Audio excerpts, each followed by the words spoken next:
Russia has a big problem. Not an immediate problem, but a more of a problem if the current bearish trends persist, or rather, let's say they remain largely bearish. You might have an odd quarter or two of bullish oil prices, but if they remain overwhelmingly bearish for the next 2-3 fiscal years, then the Russians are in a spot of bother. Let's put it that way. Now, why do I say that? Is that in the here and the now, they are probably okay, for the simple reason that the Russian government has reacted pretty swiftly. They've tried their best to support the currency to begin with. Secondly, that the tax mechanism that you see from the Kremlin is to the oil exporters' advantage.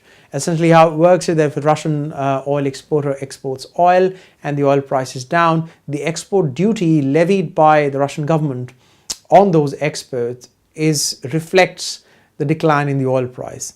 Now, this will not have a credit ratings impact on some of the Russian exporters, the likes of Lukoil and so on, and they'll carry on regardless. It becomes a problem in a couple of years' time when some of the Russian companies want to refinance some of their projects, and the sanctions regime as it stands at the moment, they can't tap the international debt markets as they would have liked. That is where the trouble would emerge. I see trouble on the horizon, but not in the immediate future. What form do you think that trouble will take? Primarily in terms of refinancing some of these projects, because I think the Russian government will have to intervene.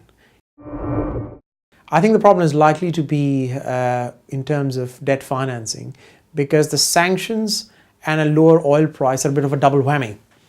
Not only are the companies making less than what they used to, they also have to refinance some of their operations, some of their projects, and they will find some of the international debt markets off limits.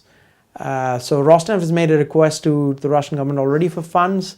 Some of these guys, come the time, whether we're looking at Q3 or Q4 of 2015, look to refinance, they might be sort of turning to their government rather than international debt markets, and that has a bearing on the Russian currency reserves position.